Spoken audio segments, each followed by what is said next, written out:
10,000 మందికి ఉపయోగపడుతుందని చెప్పి తెలియజేస్తున్నాం. మంత్రి గారు.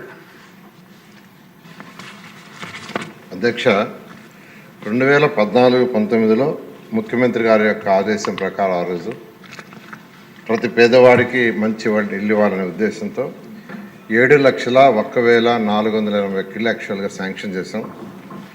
అందులో 4,54,704 ఇళ్ళు టెండర్ బిల్స్ గ్రౌండ్ చేశాం అధ్యక్ష. అయితే గత ప్రభుత్వం ఏదైతే గ్రౌండ్ అయిన వాటిలో మొత్తం 2,38,360 ఇళ్ళు క్యాన్సిల్ చేసింది.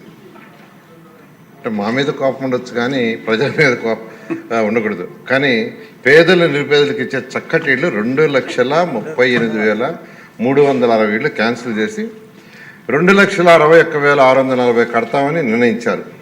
కానీ అదన్నా కట్టారంటే 5 సంవత్సరాలు కలిసి వాళ్ళు కట్టింది పూర్తి చేసింది 57,040. ఆ 57,040లో కూడా మనం చేసినవే 2014-19లో ఏదైతే చేసినామో వాటిని కంప్లీట్ చేసినట్టు చూపించారు. అయితే దీంట్లో అనేక సమస్యలు అటు బెనిఫిషియర్స్కి కాంట్రాక్టులకు వచ్చినాయి.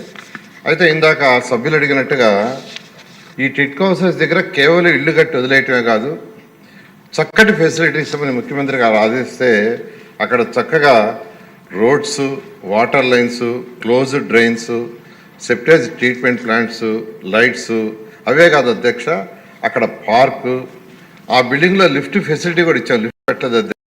స్కూలు, ఒక షాపింగ్ కాంప్లెక్స్, కమ్యూనిటీ హాలు. అదే కాకుండా ముఖ్యమంత్రి గారు ఏం చెప్పారంటే, మీరు కట్టే ఇళ్ళు ఊరికి కొద్దిగా దూరంగా ఉంటాయి, స్థలాలు దొరకవు కదా, అక్కడ పేదలు నిరుపేదలు ఉన్నప్పుడు అక్కడ ఎకనామిక్ యాక్టివిటీ స్టార్ట్ కావాలా, కాబట్టి ఎకనామిక్ యాక్టివిటీ స్టార్ట్ చేయమంటే ప్రతి టిట్కో హౌస్ లేఅవుట్ దగ్గర దాదాపు 2 ఎకరాల నుంచి 5 ఎకరాలు ఎత్తిపెట్టాం అధ్యక్ష. దాన్ని కూడా 1 సెంటుకి గత ప్రభుత్వం ఇచ్చి దాన్ని కూడా లేకుండా చేశారు. అయితే ఇప్పుడు సభ్యులందరూ అడిగిన ప్రకారం సమస్యలు తీసుకుంటే బెనిఫిషియర్స్కి నిజంగా సమస్యలు ఉన్నాయి అధ్యక్ష. అప్పుడు గత ప్రభుత్వం ఉన్నప్పుడు 430 చదరపు అడుగులు కావాలంటే అప్ఫ్రంట్ 1 లక్ష కట్టమన్నాం అధ్యక్ష. అయితే గత ప్రభుత్వం వచ్చిన జీవో ఇచ్చింది 1,00,000 కాదు 50,000 అని చెప్పి వదిలేసింది అధ్యక్ష. వాళ్ళకి డబ్బులు ఇవ్వాల. వాళ్ళందరూ ఎక్కడికి పోయినా ప్రజాప్రతినిధులకు పోతే ఆ డబ్బులు 50,000 అడుగుతున్నారు అధ్యక్ష. రెండవది 360 చదరపు అడుగులకి అప్పుడు 50,000 అప్ఫ్రంట్ కట్టమన్నాం, కట్టారు. కానీ గత ప్రభుత్వం ఏం చేసిందంటే 50,000 అవసరం లేదు, 25,000 చాలన్నారు. మొత్తం మీద ఏదైతే వాళ్ళు జీవో ఇచ్చి తగ్గించారో దానికి 350 కోట్లు రీపేమెంట్ చేయాలా.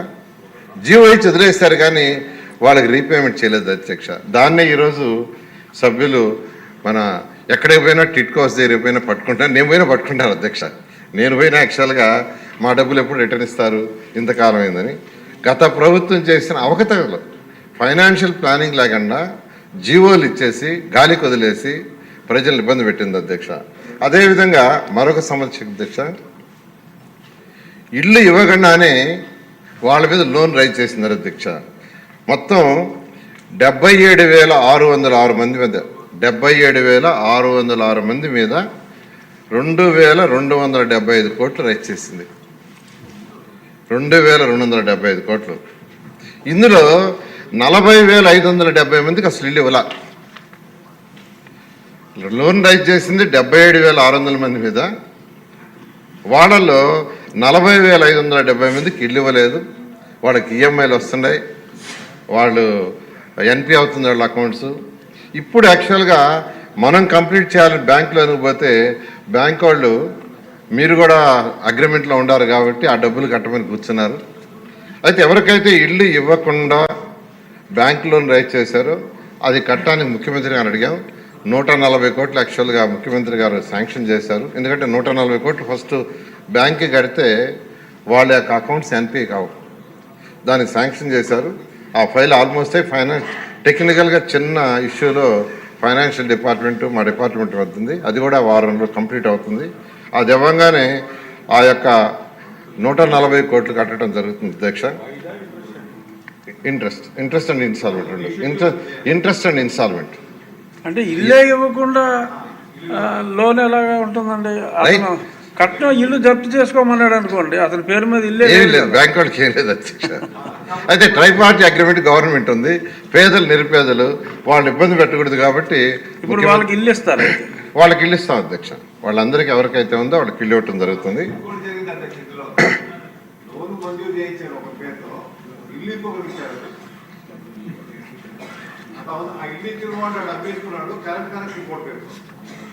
అమ్మో,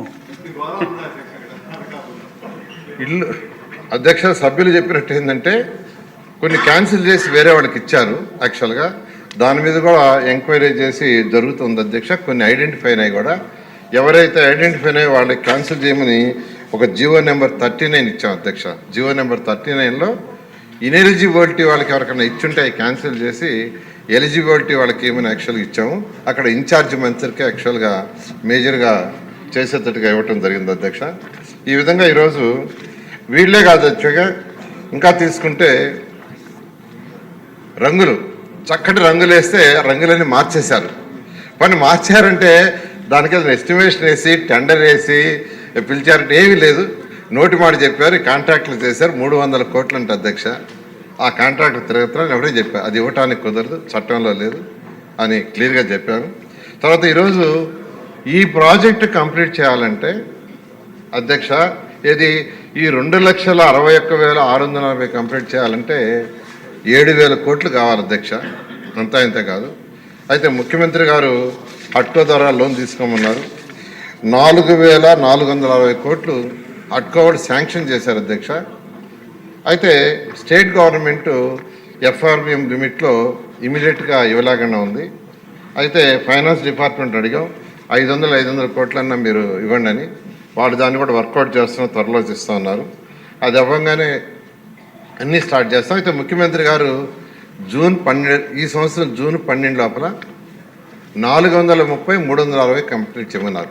ఎందుకంటే ఈ సమస్యలన్నీ వాళ్ళకి ఎక్కువ వచ్చినాయి కాబట్టి అవి కంప్లీట్ చేయమన్నారు, ఇన్ఫ్రాస్ట్రక్చర్ చేయమన్నారు. అది కంప్లీట్గా జూన్ 12 లోపల 430 అండ్ 360 కంప్లీట్ చేస్తాం. మిగతా కూడా టేకప్ చేసేటట్టు జరుగుతుంది అధ్యక్ష. అలాగే నివాసం ఉంటున్న వారికి ఇన్ఫ్రాస్ట్రక్చర్, నీళ్లు, ఆ సమస్య కూడా అధ్యక్ష దానికి కూడా ఫైనాన్షియల్ ప్లాన్ చేసి విశాఖపట్నం అర్బన్ అథారిటీ ఏరియాలో ఉండే ఎక్కడైతే టిట్కోస్ ఉన్నాయో అవన్నీ విశాఖపట్నం అర్బన్ అథారిటీ వాళ్ళు చేసేటట్టుగా ఆల్రెడీ ఇన్స్ట్రక్షన్ ఇచ్చాం, వాళ్ళు స్టార్ట్ చేస్తున్నారు. సిఆర్డీ రీజన్లో ఉన్న 12 మున్సిపాలిటీలో ఉన్న టిట్కోస్ అన్నింటినీ సిఆర్డీ వాళ్ళని యాక్చువల్గా వాళ్ళ ఫండ్స్తో చేయమని యాక్చువల్ ఇన్స్ట్రక్షన్ ఇచ్చాం అధ్యక్ష. మిగతా మున్సిపాలిటీస్లో కూడా ఎక్కడైతే పెద్ద మున్సిపాలిటీస్ ఉంటే వాటిలో ఫండ్స్ ఉంటే దాని ద్వారా లేదంటే అర్బన్ అథారిటీస్ ద్వారా చేసేటట్టుగా ఆల్రెడీ ఇన్స్ట్రక్షన్ ఇచ్చాం, జరుగుతుంది అధ్యక్ష. దాన్ని కూడా కంప్లీట్ చేస్తాం అధ్యక్ష.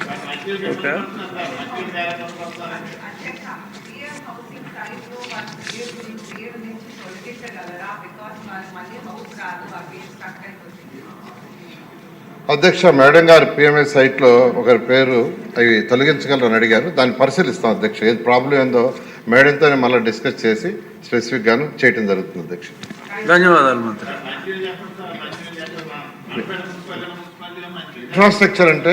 ఇన్ఫ్రాస్ట్రక్చర్ అంటే అన్నీ వస్తాయండి. ఇప్పుడు water, roads, drains, sewerage, septage, lights ఇవన్నీ కూడా.